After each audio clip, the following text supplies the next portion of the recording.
there's a growing number of people who are frustrated with the current education system. They say, school doesn't prepare you for life or for getting into a job. How do you see AI in school? Schools have been out of date for a long, long time, and I'm hoping that AI will push this agenda faster forward. I think we will deliver what business asks for, and you are asking for grades. It's not a chicken and egg scenario. Schools will stop delivering as many grades and do more of this soft skill, thinking outside the box, critical thinking, when businesses stop asking for the grades as a marker in the sand, because they're not fit for purpose. Jersey could lead the way. I just, we could, we should, but are we?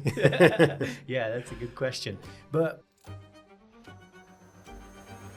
Mr. Rory Steel, welcome to Brands and Leaders. I know, first view of the lovely podcasting studio. Loving it. Thank you. I appreciate it. Yeah. So you're not just a man with an amazing, sick-looking beard. I love it. Honestly, it's something that's so unique. It's the biggest it's going to be for a while. I'm going to Munich in a few weeks, so it's going to take a little bit of a shave down when I'm back, but full glory for Munich. Yeah. I bet you get people saying this all the time, like, man, it looks amazing. Okay, but you're not just that. You also not just the beard. You're not just that. You're not just the beard guy. You're also the guy with tech. Yeah. So we want to talk about this today and how tech helps, or what's the situation in schools? Because you had your experience with being a teacher in schools, and I guess you have majority of my life. Yeah, you must have such a good perspective on how well the schools are preparing the generations that are coming, or even the ones now, for integrating into the society with tech, or maybe not. Maybe they're not doing a good job. Let's see. I have views. We'll get to them. We'll get to them. I'm sure. But where your career started, how did you get into this? Because I'm not a techie guy. Yeah. I'm not the kind of guy that afterward will go and watch 100 videos about AI, and you're staying up to date with this. How does it work? Well, I think it comes back to gaming. I think it always comes back to gaming for so many geeks and nerds out there. My ZX Spectrum, that's the thing that turned me from back in the day. Didn't want to just play the games, I wanted to create them. So I used to go to an old place called a library. We remember that place, and I used to get books out and I used to type them in, but it was difficult because there was no one there to kind of help you, as there is with the internet now. And so it was always going to the magazines, trying to find the information. And even when the internet came around, I used to say to the kids as well that I went to university when Google didn't exist in 1997, and it wasn't until 99, 2000, right? And so finding information was actually a bit of a chore. And I think that attitude of always being persistent and trying to find the information is what's kind of steered me right over the years. You see, I mean, for someone to think of that, Google wasn't there. It was like, how did you do it? Netscape. Now we've got AI, which is crazy, which we're gonna get a bit into it. But how do you stay up to date in general with this? Because we know back in the day how it was, but now is a lot more information. Yeah. Some of it is bad, some of it is good. How do you differentiate, what's good, what's bad? And I bet you have many other commitments. How do you stay up to date, obviously, in this world? I think it's been a change of culture in general with how people view. So where I used to watch TV programs, still do, love a good bit of sci-fi every now and again. My viewing has changed more to kind of YouTube and scrolling through, not necessarily social media anymore. That used to be a good source. Twitter was lovely, X not so much these days. And now it's a lot more news articles and things like that. So I've got my curated parts. And I think, for love or for not, the algorithms are now quite useful. I'm not talking about the TikTok ones, but the news ones. So on my phone, the Google News app that I have knows what I want and knows the things that I do, and it kind of pushes new things towards me. So I think it's just the more that you look at different content, the more that it seems to find its way to you through marketing or elsewise. But in the last few years, even with things like LinkedIn, which I think has become much more social than it used to be work. It's a new Facebook more. Right? It is. I think it's because people don't want to go to X and they don't know where to go. And I think they're landing. They're landing themselves there. And because of it's become more of a marketing tool, that's not been as easy to find information. But I have trusted people, LinkedIn, YouTube. There are definitely people I subscribe to, and therefore those become my trusted advisors. Yeah, you mentioned algorithms, and I guess it's one of those situations where if, let's say, you're interested in stuff that will build you basically and will give you information that can grow you as a person, then you're going to get fed with that. But if, let's say, you go the opposite way, you can go into a dark hole that all you get is just rubbish. Absolutely. And, sometimes I do find that, especially on YouTube, when I've watched something a bit fun and gone down a rabbit hole, it's a good couple of days. Oh, it's a good couple of days before it comes back again. I mean, one of the first things I did with my children actually was give them their own Google accounts and taught them at a very early age. I'm talking, pre-5, even when they were on their own stuff, as it was when you were trying to, just get a bit of moment's peace. It's never good to give them the iPad, but sometimes it's needed. And it was making sure that they went to the right icon. It was like, no, that's your one. Don't be polluting my YouTube stream with Peppa Pig now, and those kind of things. And even they get it now as well. And it's that kind of bringing people up with technology and understanding how it works, so you can get out of those kind of doom scrolling episodes and things like that. While I think that I know that I'm being manipulated at times, I still think it manipulates me without me realizing. But at least I'm aware of that. Yeah, absolutely. But you touched on your children, and I guess it's a situation where I've got a daughter that's not even 1 year old, but I'm kind of like, I wouldn't say worried, but I don't really know what to expect from what's coming in terms of technology, and how should I approach, and what would you say is the right approach in your opinion in terms of like, do we leave children with phones? Do we take the phones from them? Do we, what's the age we should give them access to internet? How do we control it? Do we want to control it? Well, monitoring is key, right? You'll never get me saying social media is good, right? It is not. There's study after study. It's a terrible scourge of life, right? But you have to have a little bit of realism to go with that as well. And it's going nowhere, right? The more you tell a kid not to do something, the more they're going to do it. And so for me, it is about that education and that idea that you're guiding them through the journey. And I mentioned I gave my kids a Google account early doors, and that's because I still have it. I still have their Google accounts on my phone, and sometimes I switch to those accounts, see what they've been looking at, and they're aware that I do this. I've not hidden it from them, and it's important to me to have that oversight. And being a geek, I can look at the router, I can look at the histories and do those kind of things. They can't hide it from you that easily. Well, they can VPN. I'm sure they probably learn, and I don't know it yet. I keep looking at the phone to see if they've learned to download a VPN or not. It comes from the family, right? If you're a geek, most likely they got something out of that. Exactly. and I'm not going to say I definitely know everything they're getting up to, but it's having those conversations with them and making sure that they understand what is fake, what is not fake. And I wind my daughter up about TikTok and things like that, and just go, oh God, what are you doing? You've just wasted 20 minutes. But she does herself, right? And they've got the apps now, the digital well-being apps and things like that. And I make a point of her saying, just have a look, just see what you're doing. And you have to bring them along with the journey. You can't force it. Yeah. And I guess it's a situation where the way I see it is like, okay, a better probably idea that I understand, because when I was little, technology wasn't really there. But one thing that I know, we had friends in our group, for example. We're all going out, have drinks and all that. And you have some of them, they're like, my parents don't let me, have a drink. And then years later, they go into it and they absolutely demolished it, and they go absolutely sideways. Because I guess if you get a taste earlier on, although as bad as it sounds, you probably, you don't want to do it at an early age, but at least you know what's good and bad. And as you were saying, you start your journey earlier, you understand it better, I guess. Yeah, it's desensitized a little bit to it, right? And, let's be clear, like the legal age is 13 for social media, and that's more to do with data privacy kind of laws than anything else. But again, I'm never going to say, I'll probably say this 4 or 5 times, I don't think social media is good, but it is the way in which young people communicate with each other now. And to remove your child from that experience, I think, is removing them from social experiences.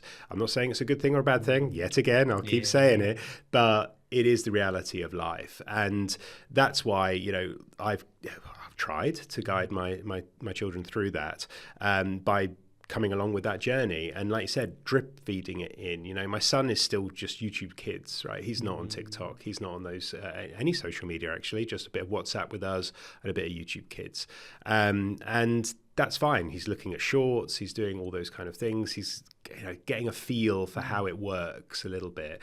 And I do say that to him as well. I go, what the heck is that? And he laughs and I laugh, and it's part of that journey and having that communication and being open with it. Because like you say, if you just draw a line in the sand and you're 16 now, make your own decision, you can have everything that you want, my God, that would hit you with like a wall of just pure information just coming at you. I can't imagine what that would be like, having nothing and then going to everything.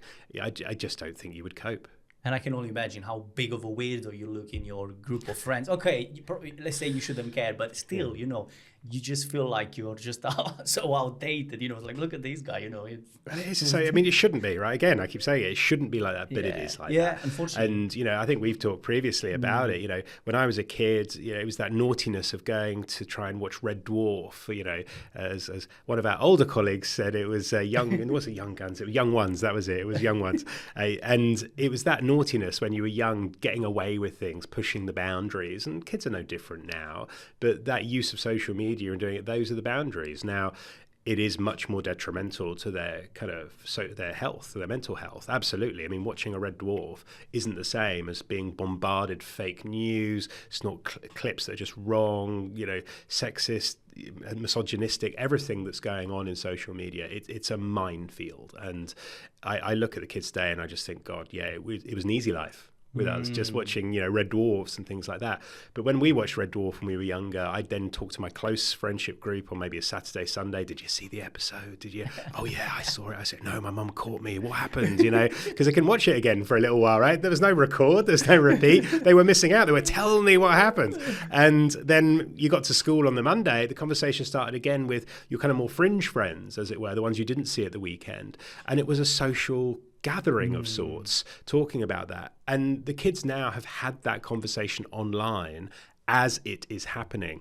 And if your child doesn't have a device, they're then coming in on the Monday going, did you see such and such? And oh yeah, we're talking about, we've had that conversation like 3 days ago. What was that?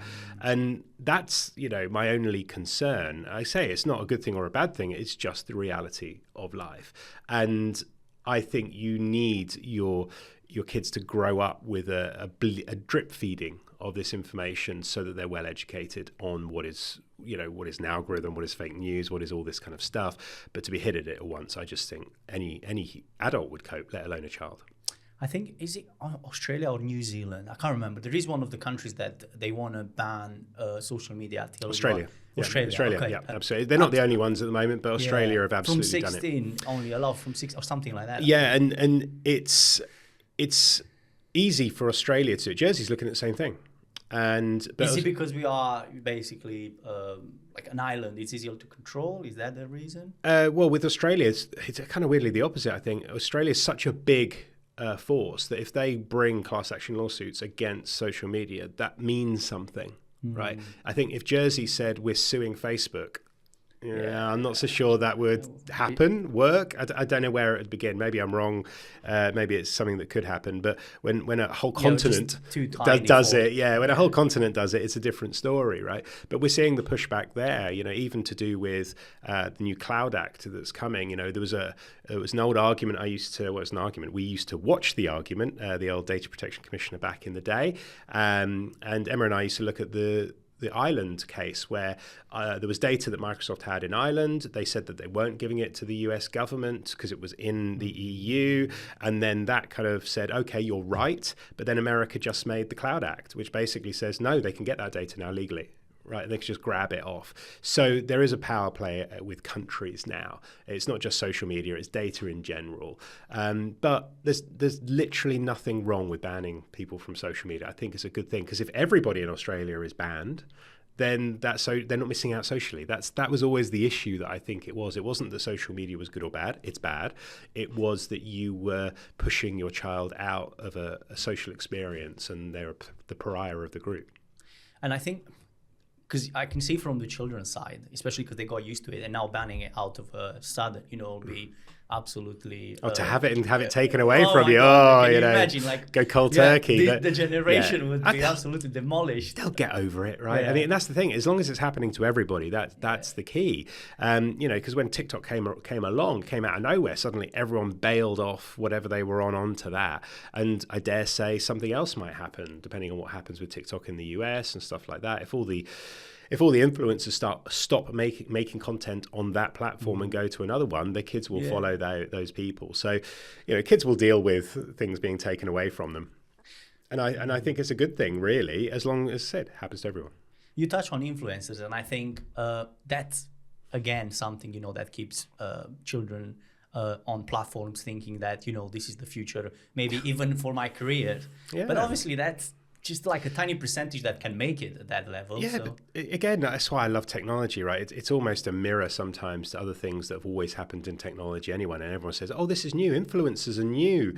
We've seen nothing like it before. I was like, yeah, we did. We saw it in footballers. Everyone wanted to be a football star. Everyone was there. The amount of people that used to tell me, I've had trials with Southampton. Those kind of things, because everyone wanted the big bucks. Everyone wanted to be on the TV, in the news. And again, the same thing with the footballers. It's a small percentage of people that actually make that money. It's just a different industry, that's all. Social media, online, as opposed to your superstars, whether they be on TV or elsewhere.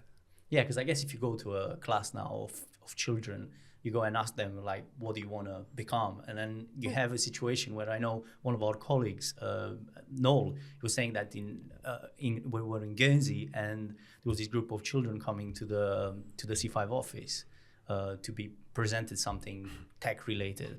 And Noel was like, who wants to be a YouTuber? And then, you know, out of a sudden, they were like all, whoo! Yeah. But it's what they watch, right? And when they watched football, you know, when my generation was there and everyone watched football, even though I'm a strong rugby supporter, we still watched the football was the conversation, right? And everyone wanted to be a footballer. And then when TV started to kick in and the kind of Love Island style kind of instant TV and the Big Brother house happened, everyone wanted to be on TV as those instant characters. And then as it moved to social media, they just want to do that. It's never changed that the kids want to be the most famous people in their sphere. That sphere just happens to be online now. Yeah, it's funny you say this because I remember someone posting, I can't remember on which platform, but anyway, it was saying like, don't blame particularly the social media. And then it was showing someone with a tablet, and it was also showing like a row of like 10, 15 people with newspapers. Yeah. So it's in a way, it just changed. It does, It's a different vehicle almost. It is. And, you know, this is the thing that we always talk about is it's just an evolution of what happened before. And when I was a teacher, and, you know, you'd always get it, parents or, you know, news articles would say, kids have never been this naughty. And we get it now, right? There's a spate of youth crime at the moment going through because there's nothing to do for the kids in Jersey. Different podcast. But the whole point being is, there's a quote that I did, I won't know it verbatim, but the gist of it was, the kids of today have never been naughtier, da-da-da-da-da. And the quote was from a monk in like 1300, right? Because every adult generation thinks that the kids of tomorrow have looser morals, aren't as vigilant, don't do their work as much as it's been every adult since time began, and it will continue. And I'm sure in 50 years' time, someone will be sitting around whatever a podcast becomes there, talking about how kids of today have never been so bad in their entire life. So yeah, social media just echoes society. But going back to education and school, do you think AI also, on top of whatever we talked about, change the game and, you know, it's messing up, or is doing a good thing in schools? Like, how do you see AI in school?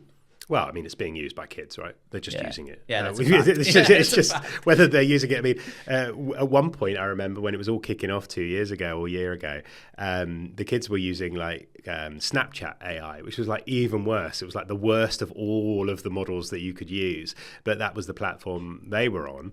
But now they're all using ChatGPT to do stuff, and they just want to get their work done. as we all were when we were kids. I remember going in on the bus back in the day, and I hadn't done my maths homework, and I'd be like nudging the kid beside me, can I have a look at your homework, just copy it out there. And now you don't do it from your body, you're doing from your you're internet. you're doing it from the internet. And, part of the art back in the day was, even when I taught, copying always happened. It will never not happen in but I used to get really irritated when they copied verbatim. I was like, at least make some changes, right? At least do a little bit. Don't make it like literally the same words, right? And that's the problem with AI. You just cannot spot it anymore. And while I think you as a teacher, you know whether kids used it or not. But the problem when it comes to GCSE A level, less so. And the kids are learning to put into the prompts as a 10-year-old, as a 14-year-old, as a 16-year-old, and it is emulating that language. And some were even saying, I tell it to put a few spelling errors in as well, deliberately, to make sure, they're canny, right? They know what they're doing. So let's stop about whether it is or isn't being used. It is. And let's see how we can integrate it into society. Because for many a year, and my wife actually said to me the other day, there was an alert that came up from 10 years ago, I think it was almost to the day, of a TEDx talk I did about this topic. And it's exactly the same conversation, and unfortunately nothing's changed. Exams have never been good to kind of go into the modern workplace. It was always just a recall of fact, and that's not what anyone needs anymore. And the exams are still the things that we use to kind of say you've done well in maths, right? And it's not any of the skills that I've seen any of my colleagues use at BDO. Just they go, when was the last time you used Pythagoras' theorem? Never. What are you talking about? We're an audit and risk, it's tax stuff, right? And all those kind of things. And even the AI team, right? They're coding. They're letting the code do the maths. It's the logical reasoning that we want. So schools have been out of date for a long, long time. And I'm hoping that AI will push this agenda faster forward, I think. But then we already see them, some of the schools banning phones. So I guess the Jersey, reason... Jersey this year, September. The reason... Oh, is it like it's going September, to be all done. all across? Yeah, no, it is. Oh, it's already done. Yeah. Oh, My cool. kid... I thought that... Well, cool. I don't know whether it's cool or not, but I think this happened also because, they've been phones for... We had phones for... Or children had phones for a while, but I guess... With AI getting into schools, I guess that was one of the reasons, or the main reason. But let's be clear, the phones are just not to be seen in school, right? Because kids are still taking them in. There's a lot of parents who want to know where their child is on the bus, or communication afterwards, where you picked up, those kind of things. So that, while the ideal was to not bring your phone into school, the reality is the kids are just putting them in the locker, the blazer, wherever it is. But the kind of counterpoint to that is, I don't know what people thought was happening in schools, right? I'm only 6 years out of teaching. People were not walking around with their phones out all the time. If we saw your phone, we'd take it, right? That's always been the case. And I think maybe some experiences from some parents is that was getting a bit slack at break time and the kids were just on phones at break time. Maybe that's the case, but not in class. Someone under the table doing it, you can see that a mile off in your classroom. Where your eyes looking down the air, give me your phone. And it just seems a bit of a silliness for me, because it's not like the kids had them out and about. It's something I think that phones are still, in the short term, the next 5 years, the only way in which we can bring technology into schools for the kids to use. It's difficult, but I came from a school where we enabled computers. Every kid had a laptop. It was I say easy in inverted commas. It took me a very, very long time to get there, but it was easier for us to do that at a private school, because we could tell parents, you have to bring a computer or don't come to the school. It was that clear. And we've seen massive benefits from that. But in the state sector, that's a massive cost to the taxpayer, because then the parents can't be told to that. It's a legal right to be educated. And so if a parent says, I don't want to buy a laptop, that's absolutely within their privilege to do so. So the state needs to provide. Now, I can give you models where the lack of printing alone will make that money back for you, but that requires a 4 to 5 year kind of vision and investment, and we don't often see that in local politics. Yeah, I mean, patience and vision. Yeah, probably not. Yeah, it's more than 1 year budget. And that's what I was able to do at a private school. We said, okay, we'll see the benefit of return after this over the years. And we did. We saved money doing this stuff. It didn't actually cost us money. It saved us money. And the side benefit, which was really the goal, is the kids improved their results. That's factual. And our kind of rival school, in inverted commas, did exactly the same a few years later. And they saw the same gains. Yeah. So right now, if you're in private education as a girl in Jersey, you are getting improved education because you have a device on you. That needs to happen for everyone on this entire island. Yeah, but you see, with businesses, what businesses usually try to do is make things more efficient, automate. Mm-hmm. How do schools do that, or how should they approach that, to, let's say, get rid of certain processes and maybe bring more AI, bring more technology where it can be, like you already touched on not printing that much. So that's in a way effectiveness and saving money and moving to the next level. How should they approach this? What are the areas where they could do it better? Well, the kind of amusement for me over the last 6 years leaving education into, inverted commas, the real world, right, is the fact that actually the businesses are no different from the schools. There are very inefficient businesses just as there are inefficiencies within education. And in the modern day, it just is digital adoption, right? There is just no other option to that to be efficient.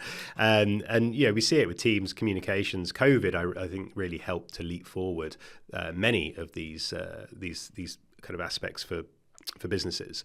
And it is about moving online and being efficient. And people just still aren't doing it. But the schools don't have the opportunity to do that.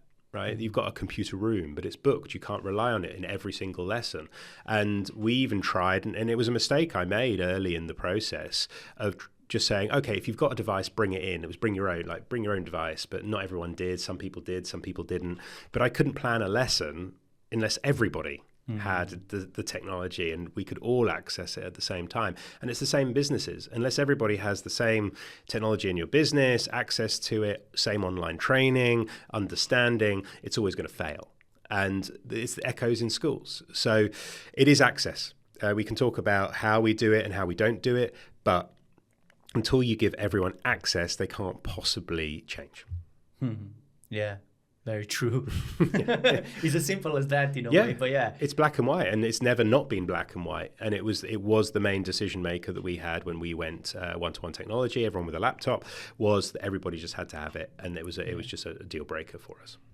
But I don't know how it's here in Jersey, because obviously I didn't do any of my school apart from done something like a course at Highlands, but that you can't really consider it. It's more of like a part-time thing. I don't know here, but I know in Romania, and I think across the world, like I hear it all the time from parents. I will get there eventually, and I will know how it is. They say, school doesn't prepare you for life or for getting into a job. They do a really bad job, a really bad work from that point of view, preparing you to be ready for life. Yeah, and I'd agree. I'd actually agree. Those teachers go, "What do you mean you agree?" Yeah. But it's not our fault, and I'll be very specific about what the issue is. And I did this, I think it was about 2 years ago, an IOD debate, where I just turned it around on the business leaders in the room, and I said to them all, "So you all think that schools aren't preparing young people for the future of the workforce? Put your hand up." Yeah, every hand went up. And then I said, "Okay, so how many of you got any job offers going on at the moment in the world?" Yeah, so can't find good skills at the moment, really struggling. Loads of hands went up. I said, "Just out of interest, on that job application, have you said 5 A stars to C, or 9s to 5s, whatever it is now?" And they all put their hand up. I said, "How many of you got A levels that you need to have?" "Yeah." "Degrees?" "Yeah." Hands went up. And I was like, "So you're telling us that you don't believe in these qualifications, yet you're asking for them to hire in your roles. We will deliver what business asks for, and you are asking for grades." And it takes time to get kids grades. They're doing too many subjects, absolutely doing too many subjects at the moment for that same pressure. I think you should focus on 5 or 6 maximum GCSEs. You can't be good at it. Yeah, A levels. Yeah, I still think 3 is quite a sweet number. 2 maybe, but 3 isn't too bad. But the amount of GCSEs they do is ridiculous, and there is no time to fail anymore. We used to have courseworks. We used to have time to make stuff, do stuff, all that creativity stuff that businesses are asking for. But about 10-ish years ago, there was a strive to more A's, more A's, more A's, and that's what the schools delivered because that's what industry was asking for. So it's not a chicken and egg scenario. Schools will stop delivering as many grades and do more of this soft skill, thinking outside the box, critical thinking, when businesses stop asking for the grades as a marker in the sand, because they're not fit for purpose. When in your business, have you ever said, right, today we've got a team project. We need to get over the line. We're a bit behind, maybe a sprint for the end of the week here. So I'm going to send you all into your own offices on your own. I'm not going to give you the internet. I'm not going to give you a computer. I'm going to give you pen and paper. You're not to talk to anybody. And I want you to write down everything to do it. And then we're going to come back again, right? That's an exam. It's the most useless kind of measure of how a kid is intelligent, in inverted commas. It's fact recall. Yeah. And it's just bad. But to remove exams, that is not going to be an easy process. The first step is for businesses to stop asking for them. You know what? It's funny because I think what you're talking about, I think it will probably change because of AI. Because the way I see it, and I honestly keep thinking about this, and as I said, my daughter is not even 1, and I'm like, what do I want her to know and understand? From going to school, do I care that much about grades? Honestly, probably not. My wife will disagree, but yeah, I want her to have social skills. I want her to have out of the box thinking. I want her to think positively, to have all these like soft skills that we talked about. And I think that I don't think that's going to go away any soon, and it's going to be more important as AI evolves. Yeah. And I think this is what it's probably going to change. The introductions of AI in our life, I think it will change the way we see exams, the way we see all these like tired processes that children are following, and they're not getting prepared for what the business wants, really. Yeah, and I completely agree. And I do think AI has given us an opportunity. I'm quite an AI skeptic in many ways, but for education, it's a game changer. It really is, because it is the world's knowledge at your fingertips, and people can ask for that information in very human ways and get very human responses. That's the beauty of large language models, is that the wordliness of it all. And again, you can Google Rory Steel, TEDx and Helia, and you will see me talking 10 years ago. Yes. Yeah, 10 years ago about this exact thing. And it was individualized learning without the beard. Yeah. That's why my wife was laughing, actually. She was just like, oh, yeah, hasn't 10 years aged you? I was like, yeah, 10 years. But what I talk about there is individualized learning. And the concept is that there is too much, and I'd say to businesses as well, there's too much information out there now digitally for all your employees to know all the things that you need them to know about digital. You need specialists in their area, and we refer to this as T-shaped people, rather than just being a jack of all trades, master of none, about having your specialisms. Now, we need to foster that in schools. Now, if you are in sport in Australia and you've got a kind of natural ability in swimming or rowing, they push you down that road. They don't say do all sports. They go do the sports you love and be the best at it. And that's the attitude I want in education. The difficulty in the kind of old way of doing education is we didn't have enough teachers to teach the content, and you had to put people in kind of their own ability groups so that you would make sure everyone's learning from the teacher at the right level. But that's changing with AI, because AI can be the teacher. And I genuinely believe that teachers will become educational psychologists first rather than subject specialists, because the subject specialist will be AI. Right, it's great, and you don't have to memorize all that information. You can pull it, and it can make videos and stuff now. I mean, Notebook LM now, it had a kind of podcasty thing that you can do and interact with, which was great. I showed it to my daughter yesterday because she's struggling with maths, and I said, right, okay, well, let's pull down fractions, decimals, percentages. Here's your exam board. Here's the PDF. Here are the BBC bite-sized pages. We put it all in the knowledge base, and it made her a podcast, and she can interact with that podcast. So as it's talking, she can go, no, sorry, I didn't understand understand that bit. Can you explain it? It goes, no problem. And then it explains that bit for it.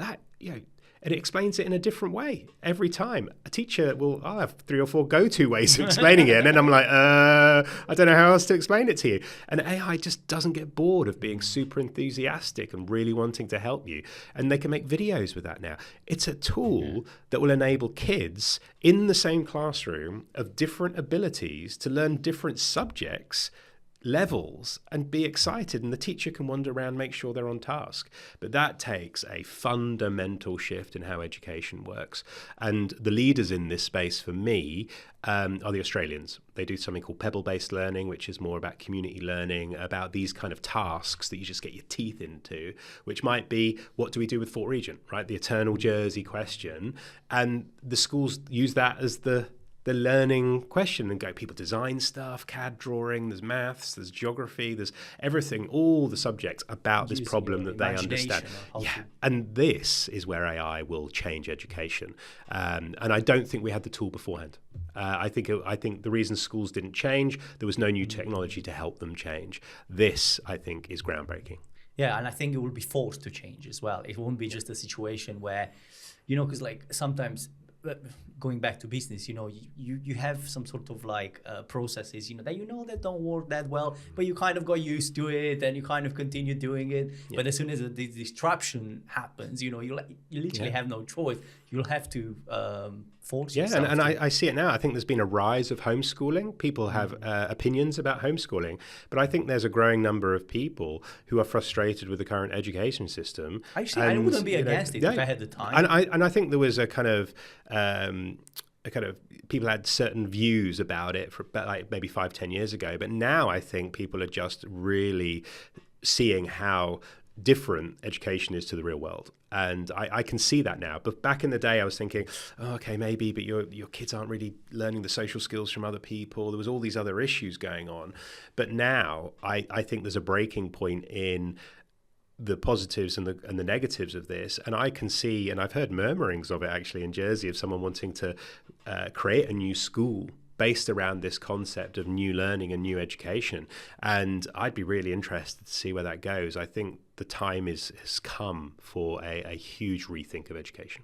See, I don't really know how it works here. I know there are some private schools, but wouldn't the change come easier from private schools comparing to, for example, the states? Well, you got to remember, there's actually only very few private schools because some of the private schools are still government partners as well, and even the private schools get funding from government here as well to an extent. And there is a notion that everyone will still follow that GCSE curriculum and the Jersey curriculum. So less so than the UK. Like if you were in a proper private school in the UK, it'd be 4 times the cost, or whatever it is for that. But then they do have that kind of flexibility to do so. But they'll make what people want. And Jersey always keeps priding itself that we can do whatever we want. We've got our own laws, got our own stuff. And we really could in education. People go to university in England with French qualifications, American qualifications, European qualifications. You don't need a GCSE. If Jersey decided to create its own curriculum and be more adventurous with it, the universities who are struggling to get people in anyway will let them in because it's money, right? And that's just how universities are struggling to find that at the moment. And the workplaces that believe in a Jersey education, because we built it for our own finance industry, tourism industry, all these kind of the farm, everything that we have that is very local, I can only see a win-win for that because it's wrong right now. Education, exams are wrong. Jersey could lead the way. We could. We should, but are we? Yeah, that's a good question. But productivity being low, apparently. I've seen some graphs showing that, in Jersey and probably across the world now, is the good world we're living in, I think, that's making us more thinking about work-life balance and, maybe not pushing that hard and, all these things, that some people do. I have a controversial view on that. Productivity has been decreasing. That's the thing, right? And there's a lot of blame on flexi hours, work from home for all of those things. And possibly there's an argument to be had for that. But I don't think it's that on its own. We mentioned and touched upon the growing digital skills needs that everyone has to have in their job. Back in the day, Outlook, Word, Excel, done. Maybe a bit of PowerPoint back in there. That's all you needed. Now it's everything, right? You've got so many SaaS solutions out there. Every kind of element of a different organization has an online solution to it where you put your stuff in there. I'm just learning it now at BDO, right? We're just using different software to come in, make sure my hours are logged, make sure that projects down into the profits of the organization. All of these things are new services that I have to learn to do, and they are growing. And AI on top of that, right? And how you use that and utilize that in your everyday work. We are struggling, I think, to train our staff. I'm hugely biased, right? I'm a trainer. This is my job. This is what I say and I do. But I've never met a business person or a leader of an organization that says they shouldn't train their staff. The problem is, I don't think people realize how much more they should be training their staff now than ever before, and how that has gone away now from doing the yearly update with Outlook to we've got to constantly do training on something else every month this time. And I said it again to the IOD many moons ago, how many employees or employers force their employees to put down training time in their calendar? Right, I do that. You say, how do I keep on top of it? I do a lot of it outside of hours as well, just because I'm a geek, I enjoy it, right? But for a lot of people, their job is their job. They're not me. They're not weird about going home and going, oh, there's a new Copilot formula in Excel. Can't wait to learn that. That's literally my day yesterday, right? And I'm genuinely excited, sadly so.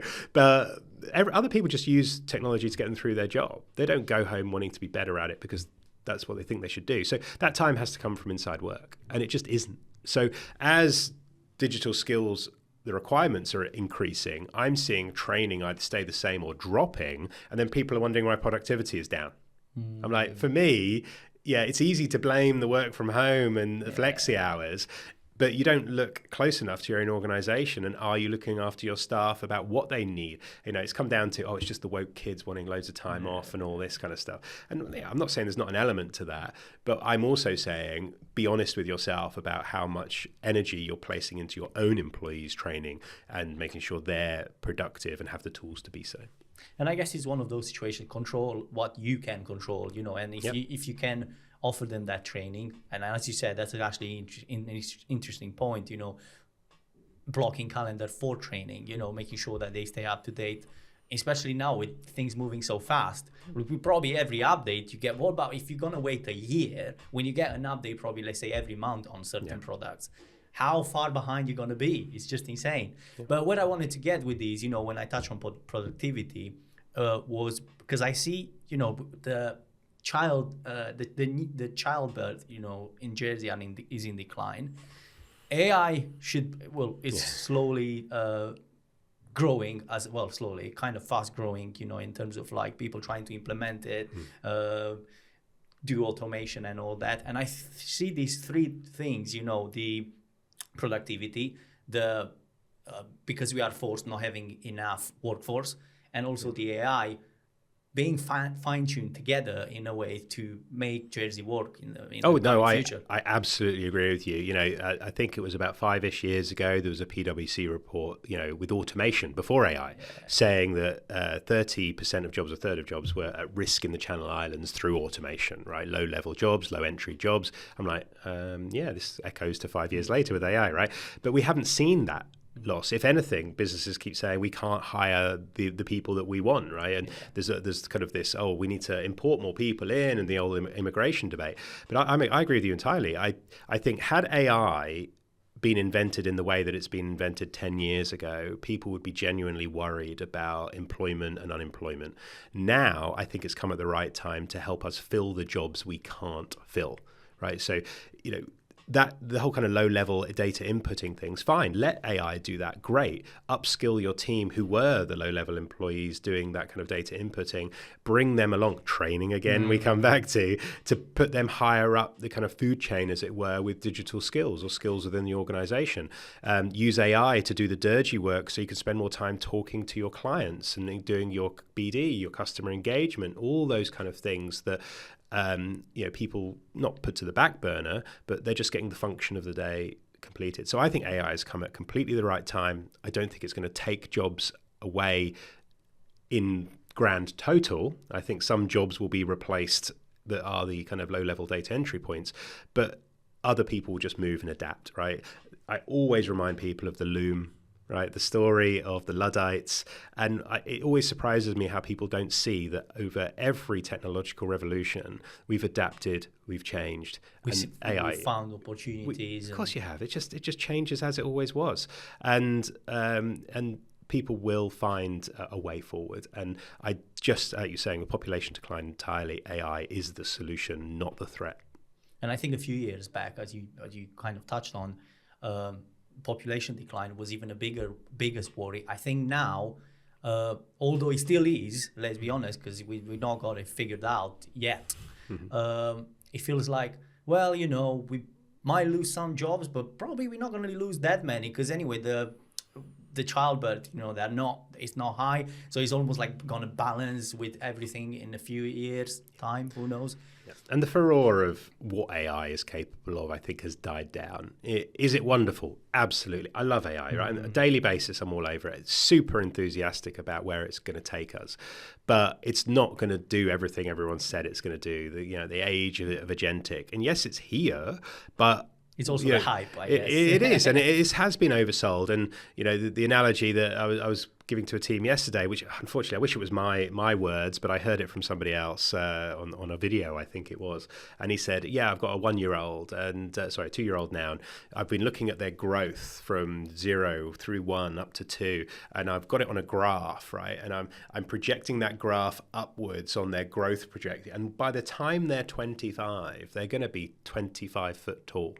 Right, because I've plotted it. I plotted the graph. The graph is going up, right? I can't see any way this graph is going to stop. And we all know it plateaus, right? We all hit the 6 foot, if we're lucky, kind of height. And that's how it works. And we're seeing that drop off. ChatGPT 5 or GPT-5 was met to kind of like, a collective kind of sigh that it wasn't that great. And even Sam Altman was like, 6 is going to be great. And like, that's not a good look when your 5 has just rolled out and you're going, no, don't look at this one, look at the next one. And then when you've scraped the whole internet, and that's all you've got left. And that's not the same as AI, right? Let's be very, very clear. There are very good things happening with protein folding and stuff with like Google DeepMind and proper expensive AI that very few people have access to, just the top of governments. But the average LLM generative stuff, I think, has found its place. And it will get better. This is the Nokia 3310 of AIs, as we keep saying to people. It will never be this bad, right? Yeah. This is still a long way till iPhone. Great, yeah, exactly. It is long way till iPhone. And the agentic stuff will find its way and will be useful. But it's always going to need the human in the loop for me. It still lies. I don't think they can ever program that out. It can lie less, but it will still lie. So you can't do it with compliance, legal, accountancy, loads of stuff. But it can get you to where you need to be, productivity, much, much faster. And that's what I've said to people. If it's lying 20% of the time for complex problems at the moment with the latest GPT-5, then that's 80% of your work that is going to find its way fast, right? It still needs to be checked, but you can get to that goal much quicker. Yeah, totally. I think because you touch on training, we talked a lot about technology, but do you think there are certain skills that we can focus on now so we can stay up to date? So it doesn't feel that you're learning them now and they'll be obsolete tomorrow. They'll be still valid in, let's say, 10, 15 years. I'm almost talking about a situation where you know how to disassemble a laptop and you understand the insides out.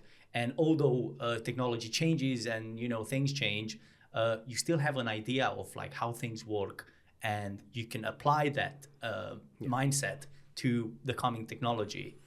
Yeah, and it's the detail I don't think needs to be as detailed, I think is the way I would say it. So let's take coding, right? That's a classic one at the moment. Vibe coding is a huge thing. Again, got issues about that, but we'll get to them now. Is, people saying, oh, coding's dead, right? Vibe coding's going to be the case. It's not at all, because I've done vibe coding. I do vibe coding, actually. There's a couple of apps that I've created for myself to get jobs done that are very bespoke to me. Vibe coded them, just did it. They work. Is it scalable? Absolutely not, right? They've probably got vulnerabilities in them because the code I'm using from AI is out of date, right? It's old code that's been on the internet for a long time. Right? Yeah, it's got vulnerabilities in it. So while it gets a job done for me, it's not there. And it's not scalable in the fact that it's not been built with the right data architecture. It's been done on the back of a fag packet, as they would say, and it's not. It would, if you gave the program to a good coder with experience, they'd probably say, I get what you want to get out of this, but I'm going to have to take this apart and rebuild it from scratch still to make it safe, secure, able to go on the Apple Store or all these kind of things that it's going to have to do.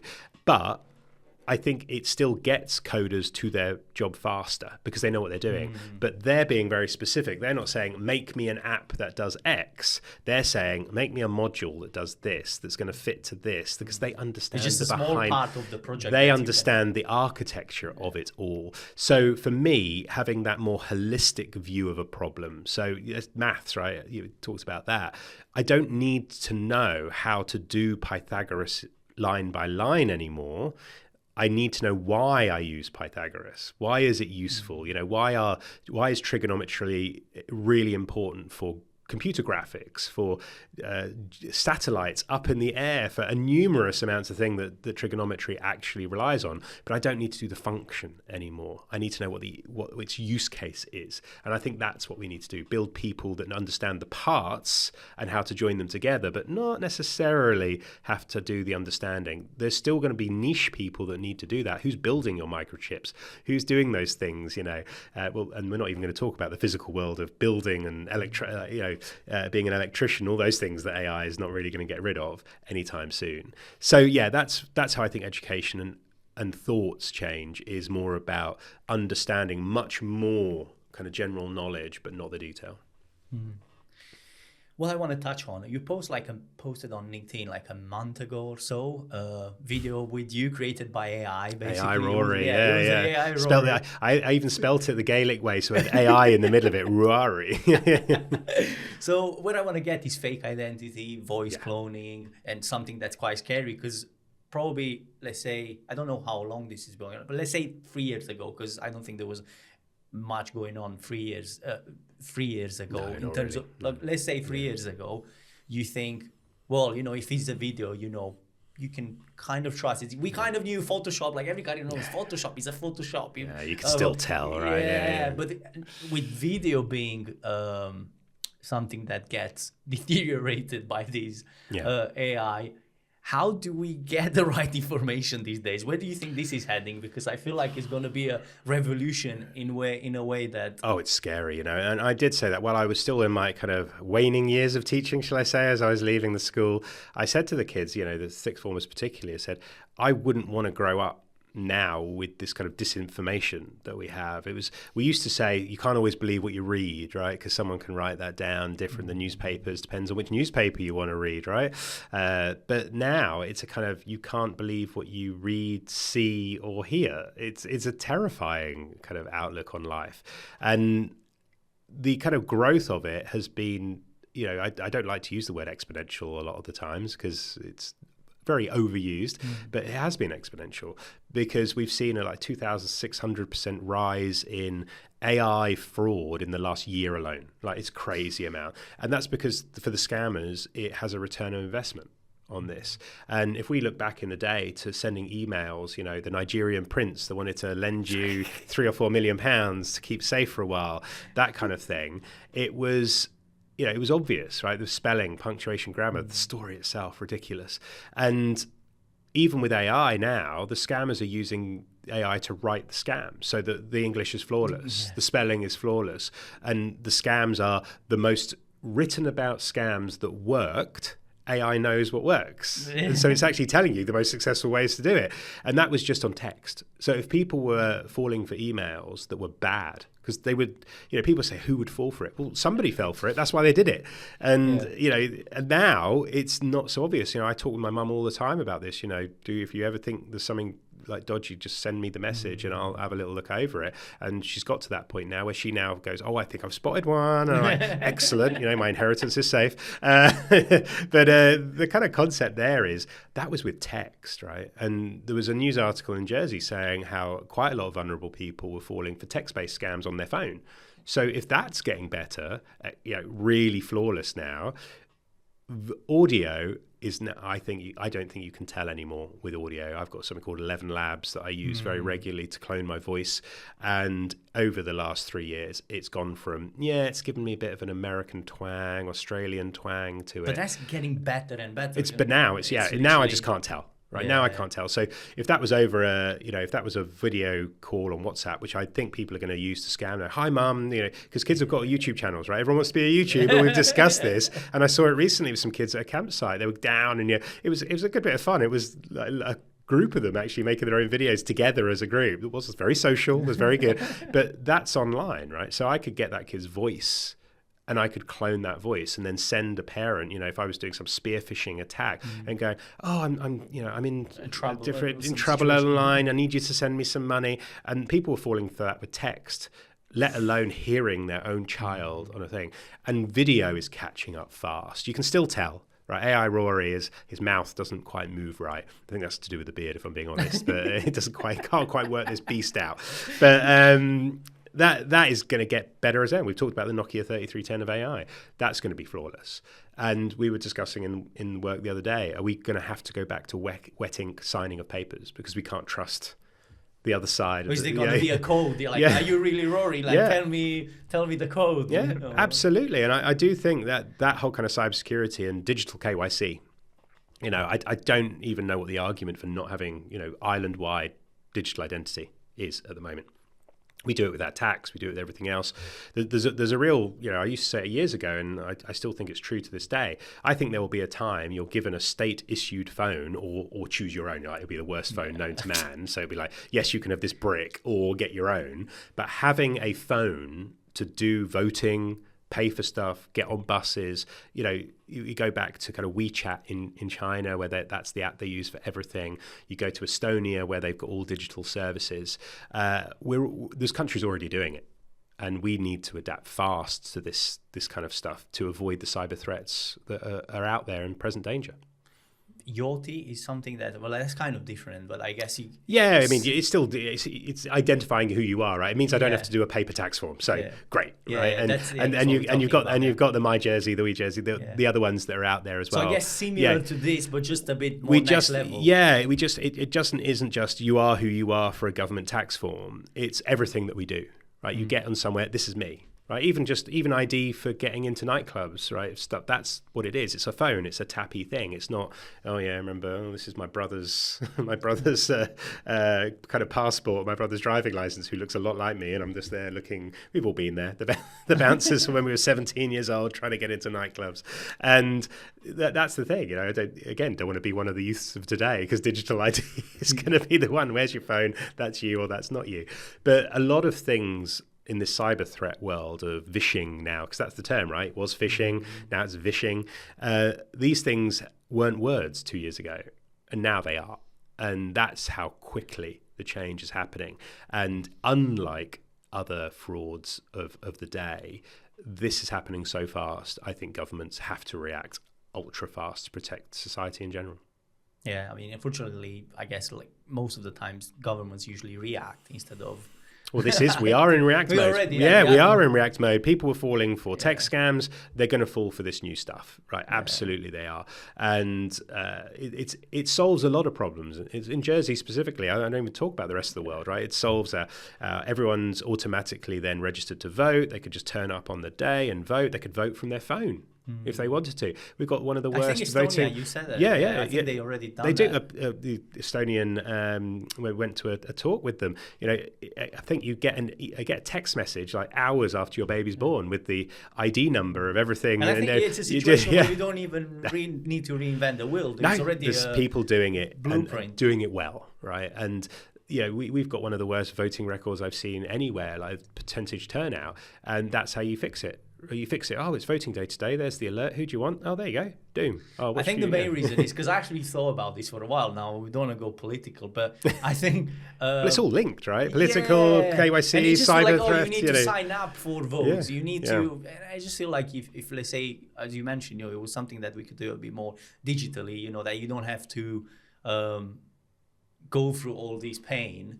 Yeah, more people would, I guess, vote. Absolutely, and my kids are an example, always a unique example because I've got 2 kids in wheelchairs, but they have to go to get a paper form to prove that they're never going to walk ever, but this year let's just do the form again to check that that's not changed. I'm like, come on, they should be able to go as soon as they've got their disability, not even badge, right? It's just as soon as their condition has been identified, that should just automatically be on their phone as things they can get on the bus, they can do this, they can do the other.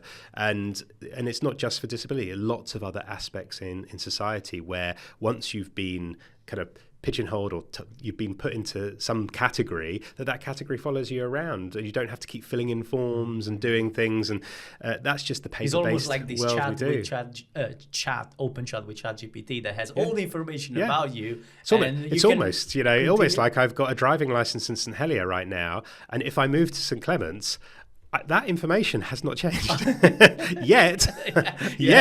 I'll be filling in a form to do exactly those things. So, the United States of Jersey. It's nothing new. Whether it comes to kids' education, whether it comes to cyber fraud, voting, all these kind of things that we're talking about, driving licenses, the digital solutions have been there a very long time.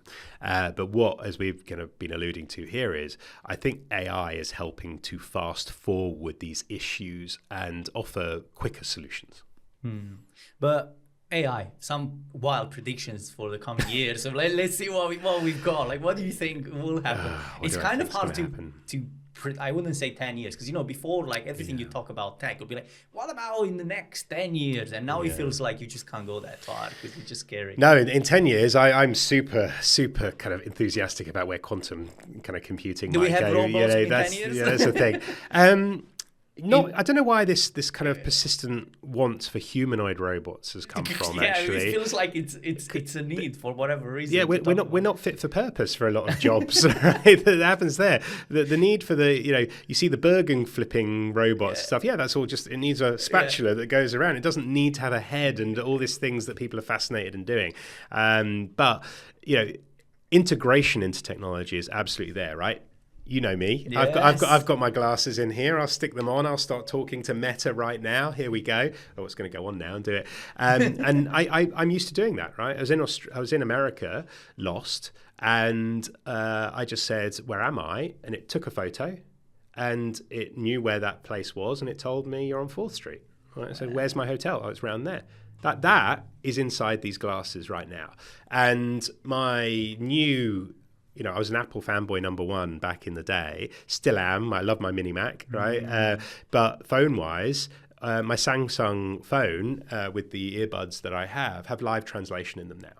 And that is because they've got a chip inside the earphones now. That's the kind of level that AI is taking to. And unlike 5 years ago where you'd have to be connected to the internet to do that, I'm just downloading the language model onto my phone, and I can keep one earpiece in my ear, I can give somebody else the other earpiece, and we can have a conversation in our own languages. And I said that use of AI for language translation, where am I, all that kind of stuff, that is where I see it. Integration, and glasses I think are the winner at the moment. It's going to be interesting to see what OpenAI's wearable devices with Johnny Ive at the helm to see what it's going to be. But I've tried a lot of different devices. People should see you in the office.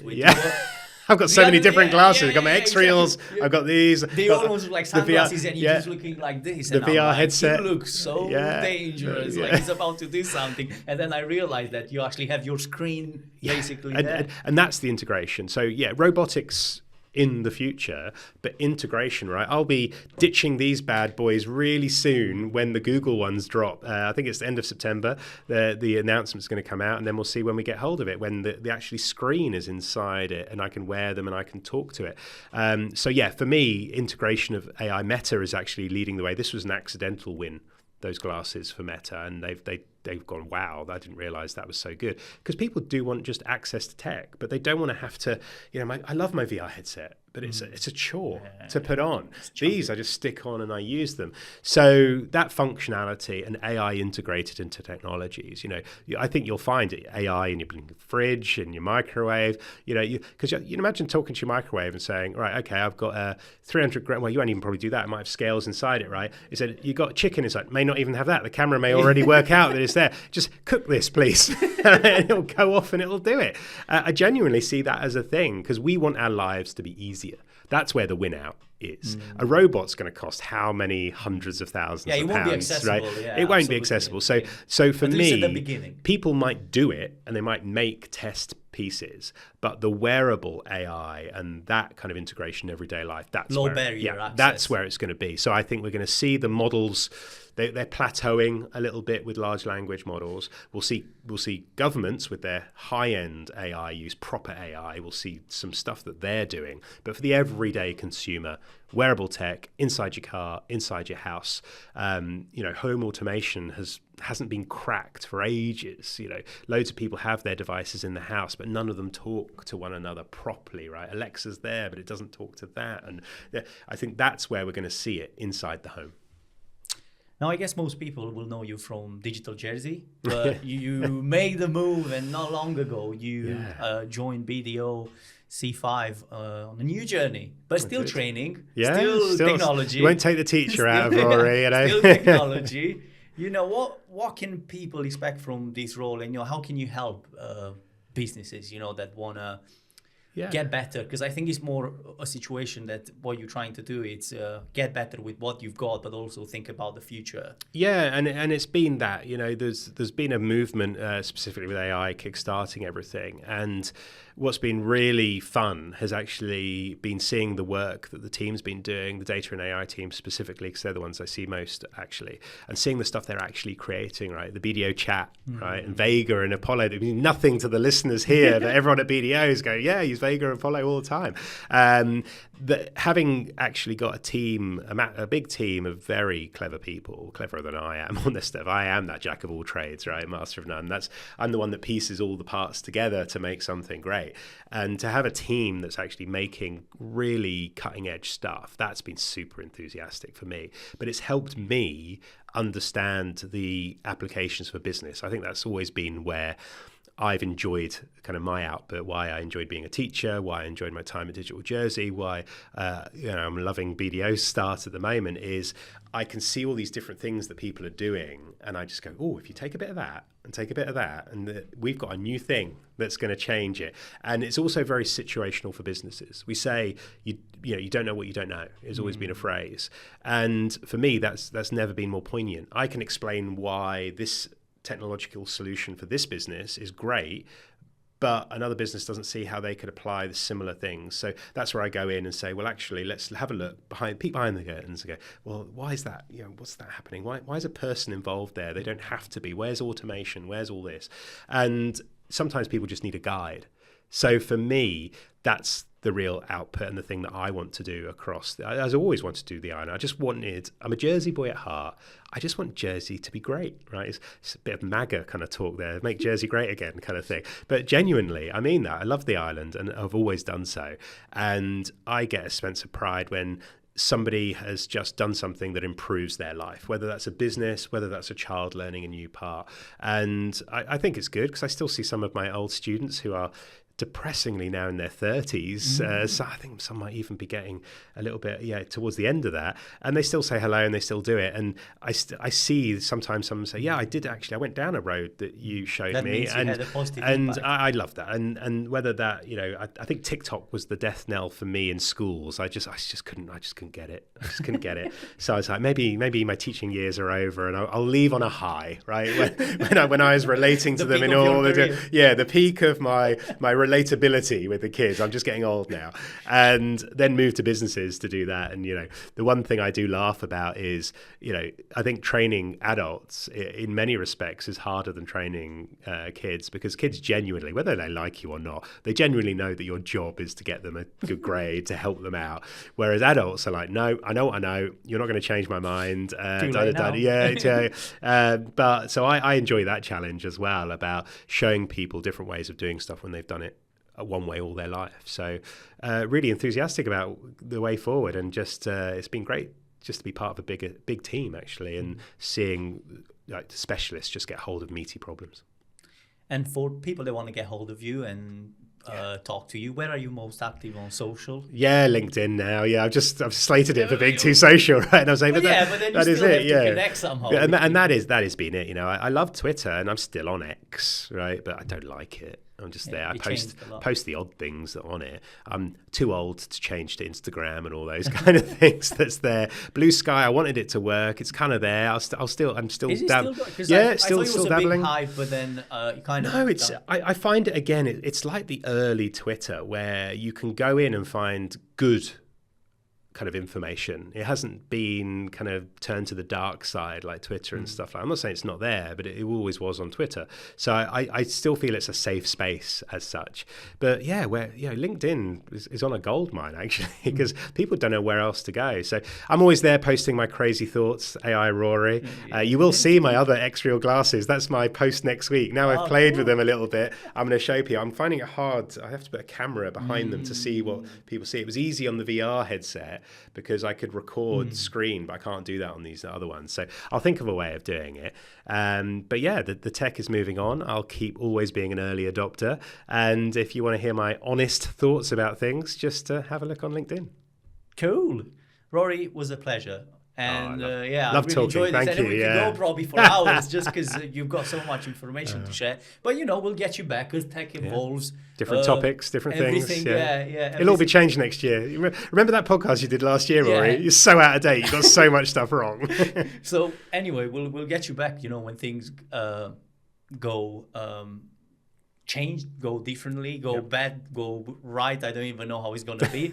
But we'll definitely get you back to talk more about tech and about what the future holds. We'll do a still and see how bigger or shorter the beard's got next time. Yeah, totally. Thanks, Ray. Cheers.